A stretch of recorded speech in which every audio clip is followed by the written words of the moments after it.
নবীর পিতা তাহার নিজেরই ঘরে সবার আগে দয়ার নবী উঠিল তাহারি কোলে মরণ বেলায় দয়ার নবী মরণ বেলায় দয়ার নবী তার কোলেতে যাই ঢলে জান্নাতি তাই উম্মে আইমা জান্নাতি তাই উম্মে আইমা দিল খোদা এই তফা যারা একদিনে রসিয়ে বিবি জানলে ঝুলাতে স্বামী কিছু গুড়ে বাজারে যাইবে চিতে স্বামী কিছু গুড়ে বাজারে যাইবে চিতে তখন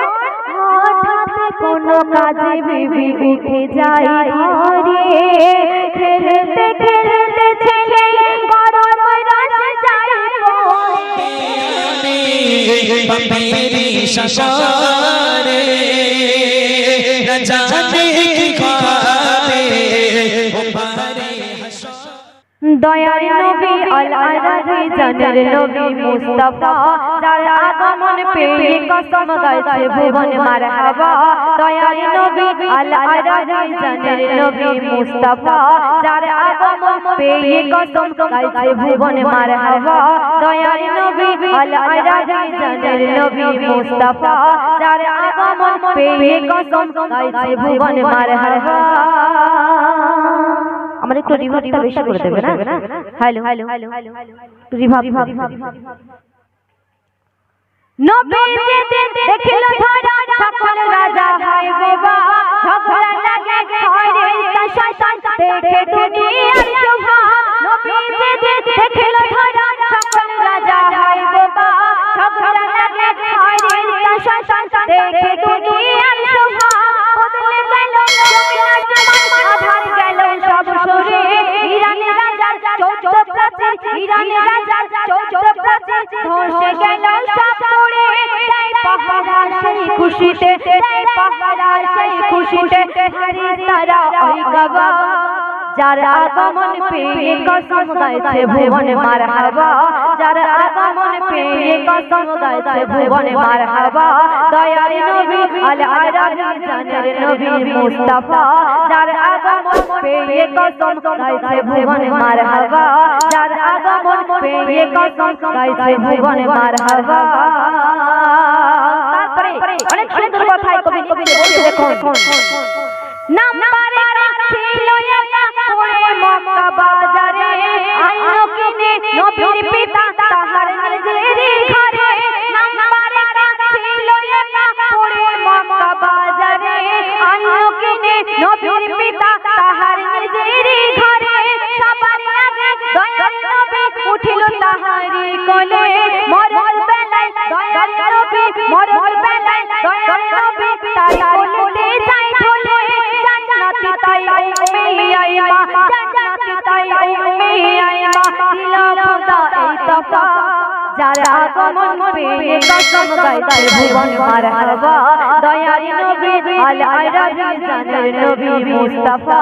যার আগমন পেয়ে কসম গাইছে ভুবন মারহাবা তারপরে বলছি দেখুন যত ভাষণ যায় যাবে পথে গোপনী দুনিয়ায় কেঁদে কেঁদে নবীর কাছে এক ব্যক্তি বলে যায় ওরে তোমা দয়ার নবী কালো মেঘে যায় ঢেকে বৃষ্টি পড়ে মুষলধারা শুকনো মরু দুনিয়াতে যত ভাষণ যায় যাবে পথে গোপনী দুনিয়ায় কেঁদে কেঁদে নবীর কাছে এক ব্যক্তি বলে যায় ওরে তোমা দয়ার নবী কালো মেঘে যায় ঢেকে বৃষ্টি পড়ে মুষলধারা শুকনো মরু দুনিয়াতে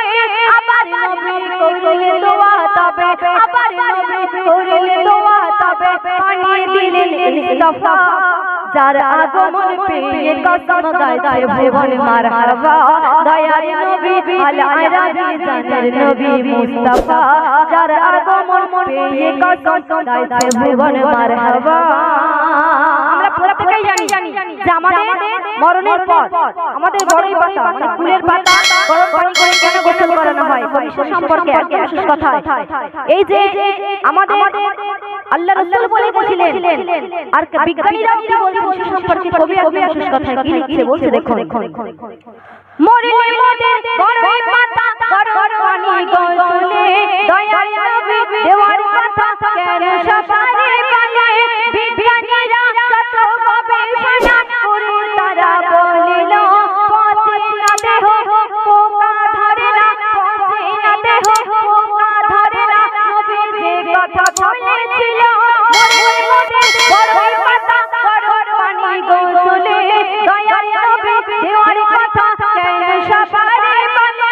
বিজ্ঞানীরা শত গবেষণা করে তারা বলিল পচে না দেহ পোকা ধরে না নবী যে কথা বলেছিল তাই মোকাবিল তোর শেষ গোসলে তাই মোকাবিল তোর শেষ গোসলে চলবে তাহারি কথা যার আগমন পেয়ে কসম গাইছে ভুবন মারহাবা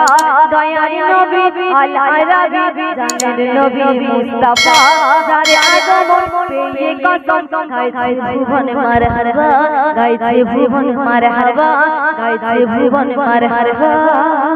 শুনলেন সন্তানকে আবার কেমন করে আল্লাহর আলোচনা তুলে নিয়েছিলেন ডেকে নিয়েছিলেন আর সেই মায়ের অবস্থা কেমন হয়েছিল কবি সম্পর্কে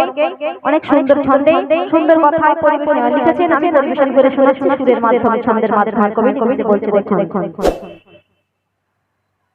মানি যেই ব্যথা জ্বালা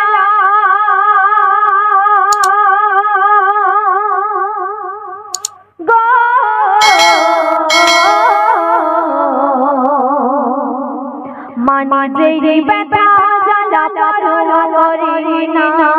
কেন ছেলের ব্যথায় কাঁদে জনম দুঃখী মা ছেলের ব্যথায় কাঁদে জনম দুঃখী মা সুরে সুরে আমি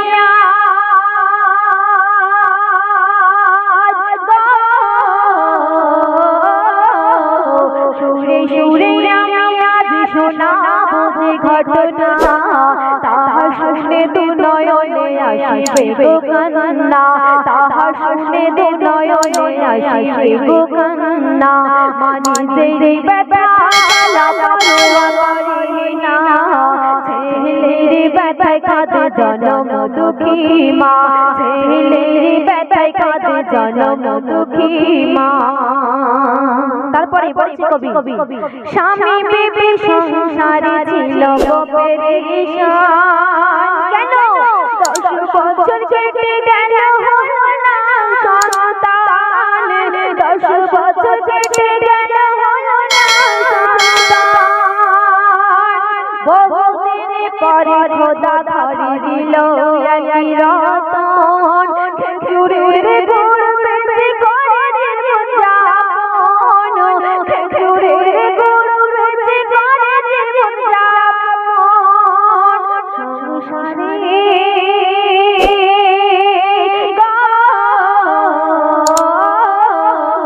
সংসারে জয় এলো খুশির মোহনা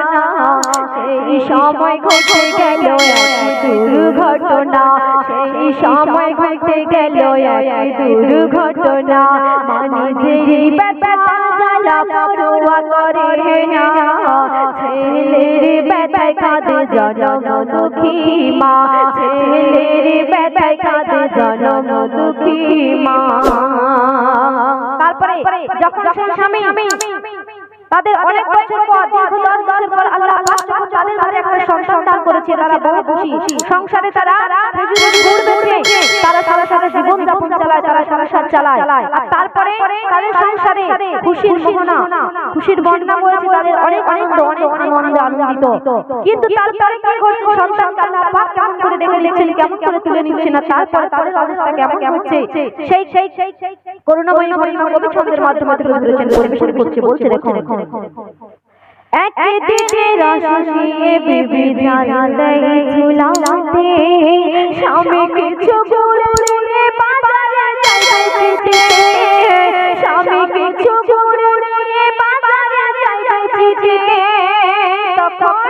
হঠাৎ কোনো কাজে বিবি উঠে যায় ঘরে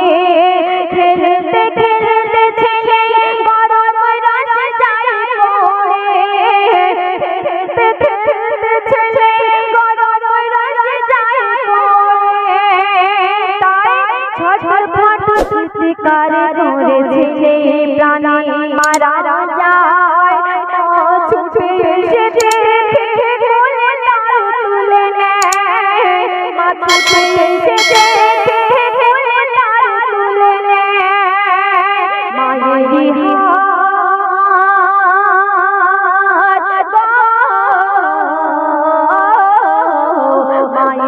হাত পড়ে যায় মা পরোয়া করে না মায়ের হাতে পড়ে যায় মা পরোয়া করে না মরা ছেলে বুকে ধরে করে শুধু কান্না মরা ছেলে বুকে ধরে করে শুধু কান্না মানে যেই ব্যথা জ্বালা পরোয়া করে না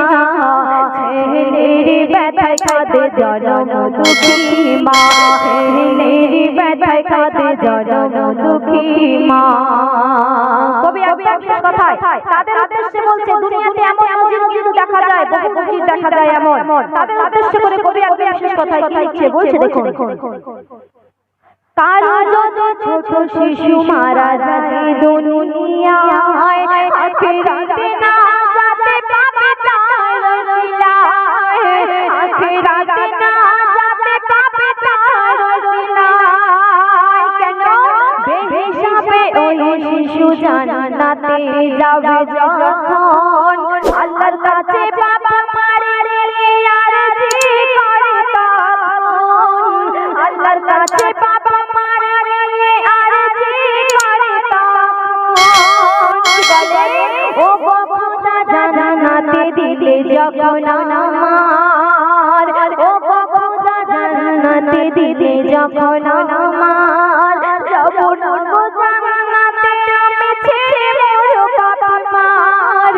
যাব না জান্নাতে ছেড়ে মোর বাবা মার কবির বলে